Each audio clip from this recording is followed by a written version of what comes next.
Ghost Galaxy's crowdfunding campaign for the new Keyforge set, Winds of Exchange, has launched, and it was successfully funded in under 28 minutes.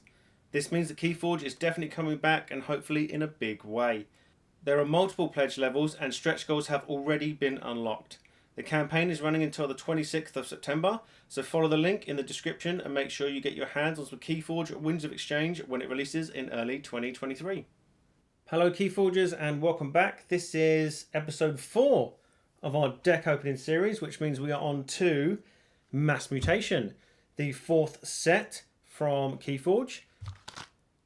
This is where they introduce gigantic creatures and sin creatures, so we are hoping for some of them. The boxes are slightly different to get into. They have this tab here, which I usually break. Oh, I didn't this time. Okay, we have a yellow Archon, and we have Untamed, Dis, and Sanctum. So, chance for a gigantic creature and chance for a sin deck. Yeront, I believe, the ancestor of the armory. Nice yellow Archon there. I'll give you a closer look in a minute, but looks like a giant bug. Let's get into it. There's a closer look at that yellow Archon. Kind of a bug head, maybe with the bug arms, I don't know. But we're in for a shot at Niflkong, which is the gigantic untamed creature, and some Sins, which is Dis. Bottom card, that's the deck list. If we turn over, okay, we're starting out with Untamed. We have Mutation of Instinct, which is an action. You get an amp when you play it. Play. Until the start of your next turn, a creature gains Skirmish and the mutant trait. Mutation of Cunning is an action. You get an amp when you play it. Play. Until the start of your next turn, a creature gains Elusive and the mutant trait. Second Mutation of Cunning. This one has an Amber Pip and an Enhanced Capture Pip. There they are. There's Chonkers. 1 power Skirmish. After an enemy creature is destroyed fighting Chonkers, you double the number of +1 power counters on Chonkers. And when you play it, you give Chonkers a +1 power counter. Volt's Blessing is an action. You get an amber when you play it. Play. Each player gains 1 amber for each mutant creature they control. There's the Dark Harbinger, 4 power. After you play an Untamed action card, ready Dark Harbinger. Bumblebee, 1 power with Alpha. Play. Put 2 +1 power counters on each other friendly Untamed creature. Works very well with Chonkers. Song of the Wild is an action. Play. For the remainder of the turn, each friendly creature gains Reap, gain 1 amber. Rapid Evolution is an action. You get an amber when you play it. Play. Choose a creature. Give it a +1 power counter for each amber you have. Again, we could have a very big Chonkers. Niflkong, 3 power. While Niflkong is attacking, it ignores Taunt and Elusive. Keyfrog, 2 power. When it's destroyed, forge a key at current cost. Flump, 3 power with Skirmish. Fight, give a beast creature 2 +1 power counters. I don't believe Chonkers is a beast. I think it's just a mutant. Now on to Sanctum, starting out with Honourable Claim, which is an action. You get an amber when you play it. Play. Each friendly knight creature captures 1 amber. So we're looking out for knights here. Gizelheart's Wrath is an action. You get an amber when you play it. Play. Destroy each mutant creature. Spirit's Way is an action. Play. Destroy each creature with power 3 or higher. Radiant Truth is an action. You get an amber when you play it. Play. Stun each enemy creature not on a flank. Barrister Joya, 5 power, 1 armor. Enemy creatures cannot reap. The Grey Rider, 2 power deploy. Play, fight, reap. You may ready and fight with a neighbouring creature. Squire Alice, 2 power, 2 armor. When you play it, you capture 2 amber. Smite is an action. Play, ready and fight with a friendly creature. Deal 2 damage to the attacked creature's neighbours. Lieutenant Gorvenal, 4 power, 1 armor. After you fight with a creature, Lieutenant Gorvenal captures 1 amber. Gizelheart Zealot, 4 power, and it enters play ready and enraged. Commandeer is an action. You get an amber when you play it. Play. For the remainder of the turn, after you play another card, a friendly creature captures 1 amber. Ardent Hero 4 power with Taunt. Ardent Hero cannot be dealt damage by mutant creatures or creatures with power 5 or higher. And finally we're on to Dis.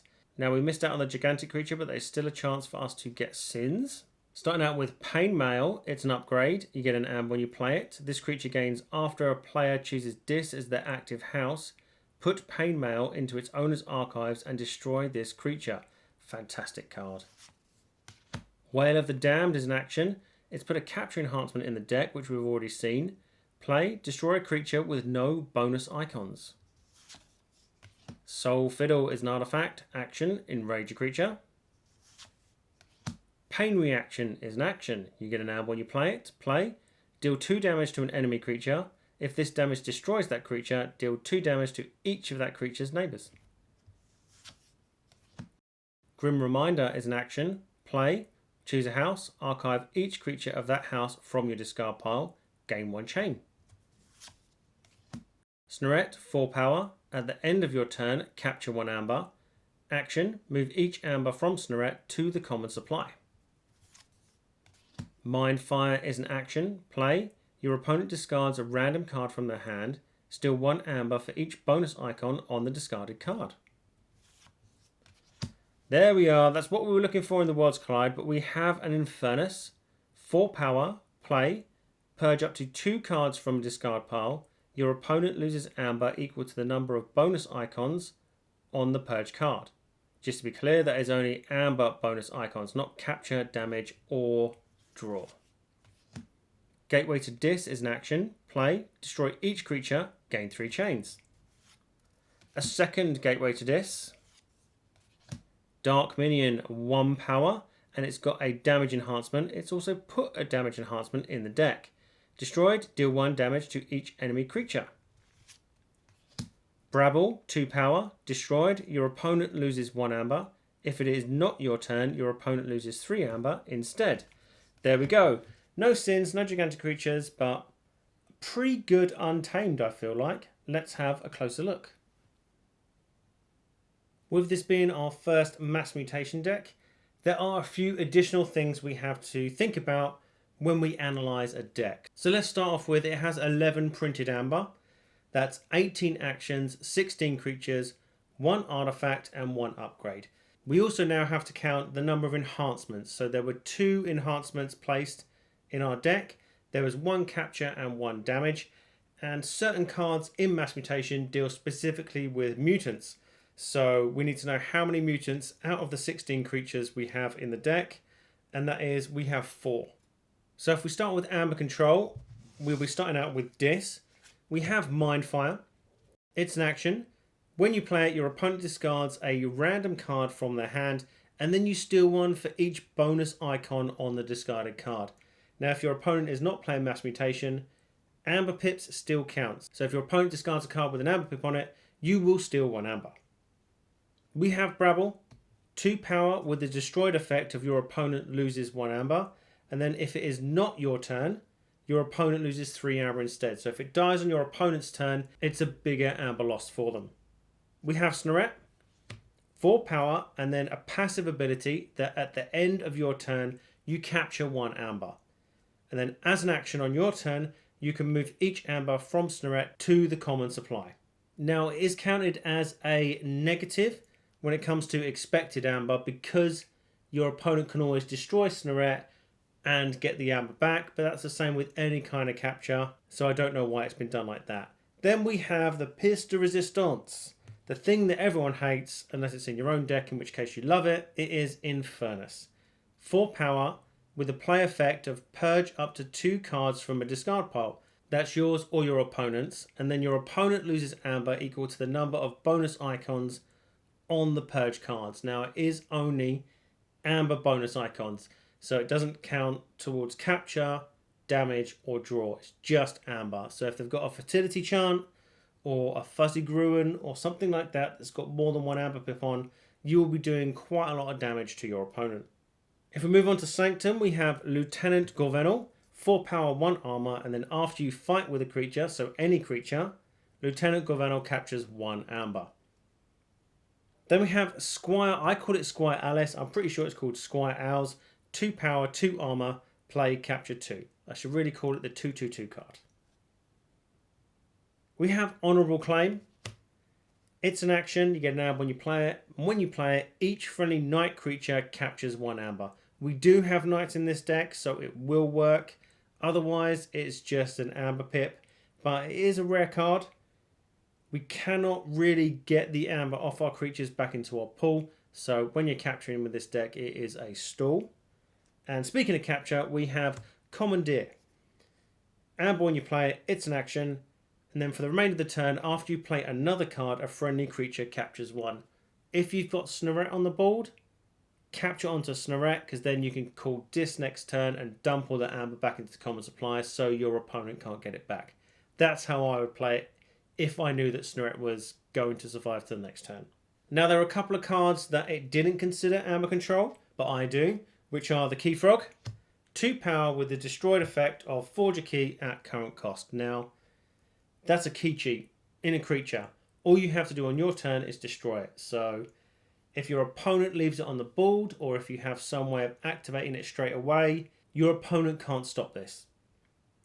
The majority of the time you play it and you'll either have enough amber to forge and your opponent won't take it out, or they'll have to take you off check before they can take it out, or you'll forge your key normally on your turn and then maybe repower and then run the Key Frog into a fight which you know it's going to lose, and then you win the game by key cheating.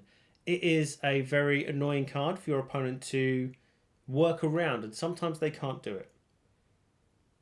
Now the card in Sanctum that I thought was amber control was Barrister Joya. 5 power, 1 armor, enemy creatures cannot reap. Now that's a big creature, 5 power, 1 armor, and the effect is a passive effect. There's no reap, there's no fight ability to activate it, it's passive. Your opponent's creatures cannot reap. It is, to me, a lot more powerful than the uncommon card that it is. And if you can taunt it up so that your opponent has to attack into something before it can get to Barrister Joya, it can be game changing. I obviously put it under control because it controls the amount of amber your opponent can generate through reaping. Now, direct steal was only really in Mindfire, and that is not a sure thing. The chances of you having a drastic effect on your opponent's amber are dependent on the cards in your opponent's deck. Usually you hit none or 1. Sometimes you might get lucky and hit one of those big enhanced cards, but I don't really feel that you can expect to generate much amber from it. Our other amber generation was the Grey Rider. Now it's got deploy, play, fight, reap. You may ready and fight with a neighbouring creature, so it only generates us amber if our opponent doesn't have a battle line, and then the creatures can reap. We have Vault's Blessing. Now Vault's Blessing is a really nice card because each player gets 1 amber for each mutant creature they control. Now we only have 4 mutant creatures. If our opponent is not playing Mass Mutation, the chance of them having mutants is quite low. There are a few in the previous sets, but they're not going to have a big board full. If you're playing an opponent who is using a Mass Mutation deck, just be very careful because it works for both of you. So if they've got 10 mutants on the board and you've only got 4 in the deck, so possibly let's just say 2, they're gaining 10, you're gaining 2. It might just be a card you want to discard. Then we have the Dark Harbinger. Dark Harbinger is one of those cards that can either take off or it can just do nothing. So when you play it, it obviously enters play unready. You can't use it on that turn. But it has a passive ability of after you play an untamed action card, ready Dark Harbinger. Now Dark Harbinger usually comes with 1 of 2 cards. So you've got Mutation of Instinct, which gives it Skirmish and makes it a mutant, though it is a mutant. But you can make other creatures mutants, which does help for Vault's Blessing. Or Mutation of Cunning, which gives it elusive until the next turn and does make it a mutant. Again, helping with your Vault's Blessing. We did hit 2 of the Mutation of Cunning. One of them was enhanced with that Capture Pip. So you can use those to ready up Dark Harbinger on your turn if you have a handful of action cards from Untamed. And the one time that Song of the Wild will probably be very good is with a Dark Harbinger. because it's an action card, so it will ready Dark Harbinger, and then for the remainder of the turn, each time a friendly creature reaps, you gain 1. So you're effectively gaining 2. So if you can keep readying and reaping with your Dark Harbinger, there's a possibility to ramp up your Amber generation pretty quickly. Sadly, we're not playing logos, so there's not much archiving. In fact, I don't think there's any archiving in this deck. So it's just going to be luck of the draw whether you draw them or if your opponent leaves Dark Harbinger alive, which they shouldn't, just in case. There is no artifact control in this deck, unfortunately. The only thing you could do is hopefully mind fire it from their hand into their discard pile and then purge it with Infernus. That's the only way I can think of getting rid of an artifact from your opponent's deck with this deck here. With creature control, starting out with Dis, we have the 2 big gateway to Dis. Destroy each creature, gain 3 chains. Now the chains are there because it's not like Unlocked Gateway where it had Omega and it would end your turn. This is you can wipe the board and then you can repopulate with Dis creatures. You're just going to draw 1 less card for the next 3 turns. One of my favourite cards, I think I mentioned, is Pain Mail. Dis upgrade, which is unusual in itself. You get an amber when you play it. And the creature gains after any player chooses Dis. As the active house, you put Pain Mail into its owner's archives, that'll be ours, and you destroy the creature. So you can put it on your opponent's creatures, you can put it on your creatures if they've got a nice destroyed effect. If your opponent calls Dis, it will activate this as well. Very good upgrade. We have Wail of the Damned. Now it did put that capture enhancement we saw in the deck, and this is an action with a play effect of destroy a creature with no bonus icons. Creatures don't usually come with bonus icons. There are a few before Mass Mutation that had Amber Pips. I think Dusk Fairies and Gruans had Amber Pips. In Mass Mutation, it's possible that creatures will have an enhancement pip on there, in which case this won't work. We have Soul Fiddle, which is an artifact. Now Soul Fiddle gets a bad rep because it's an action, it's not an Omni, and you can enrage a creature, meaning that creature has to fight to lose the enrage before it can reap or do an action on its card. Enrage, like Stun, I think is one of those abilities that is slightly underrated because you can really mess up your opponent's turn if you enrage a creature that they really want to reap or use an action with. Dark Minion, 1 power creature that I didn't know this could happen. I didn't think a card could enhance itself, but Dark Minion put the only damage pip in this deck and it did land on itself. I didn't think that was possible. I think that's the first time I've seen it. But it has a destroyed ability of deal 1 damage to each enemy creature. So if your opponent has a board full of warded creatures, this can take all those wards off. If they've got 1-powered pesky shadows creatures, yes, we've seen them. We've got them. It's very good for dealing with those. Pain reaction, 2 damage to an enemy creature. If it destroys that creature, deal 2 damage to each of that creature's neighbours. So pain reaction, but the art there looks a bit like Chain Lightning, which is really, really impressive, actually. We'll move on to Sanctum, and we have Gizelhart's Wrath. It's an action with an Amber Pip, and when you play it, you destroy each mutant creature. Now, if your opponent is not playing a Mass Mutation or Dark Tidings deck, it's very unlikely, like we said, that they're going to have mass amounts of mutants. You only having 4 mutants in your deck, it's not too bad to have this card included.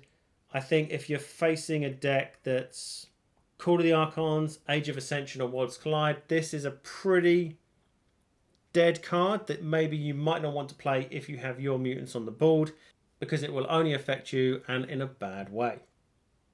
Gizelhart Zealot, 4 power, it enters play ready and enraged, which means that it can attack straight away. If your opponent doesn't have any creatures on the board, it can reap though. Radiant Truth, stun each enemy creature not on a flank. Again, you know how much I love a stun. Smite, ready and fight with a friendly creature, deal 2 damage to the attacked creature's neighbour. So it gives it a 2 damage splash, and it is a house cheat because you can ready and fight with a non-Sanctum creature. Spirit's Way, it's an action. Play, destroy each creature with power 3 or higher. That will destroy quite a lot of our own creatures, so just be careful when you're going to use that. it might just be a card that you want to discard. What wasn't under creature control and I think should be is Ardent Hero. It's a creature, 4 power taunt, and it cannot be dealt damage by mutant creatures or creatures with power 5 or higher. So if your opponent wants to kill it, they've got to attack it with a non-mutant creature with power 4 or 2 creatures that will have a total power of 4 and are not mutants. So I think it is a very awkward card to play around, especially if your opponent is playing Mass Mutation and does have a lot of mutants. There wasn't really any cards in this deck that were good for efficiency. Obviously the 2 gateways give you chains, so that's a negative. We do have a Grim Reminder in Dis.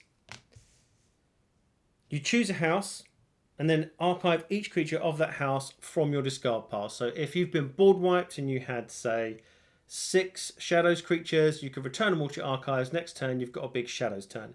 It does give you 1 chain, so it does count as negative to your efficiency, but it is a positive in your recursion. Now for disruption in this deck, we do have the Infernus and the Mindfire. Infernus, I do feel, is just a love or hate card, and it changes depending on if it's in your deck. Any deck with 2 or more Infernuses in it is usually quite annoying to play against or very fun to play. If you're interested in how this scored, it was a 71 SAS deck, and they say it's better than 75% of the decks out there, but that is according to the SAS score. It's not according to how it plays. I'll leave a link in the description if you want to go and look at it on Dex Keyforge, but all that remains for me to say is good luck, have fun, keep forging.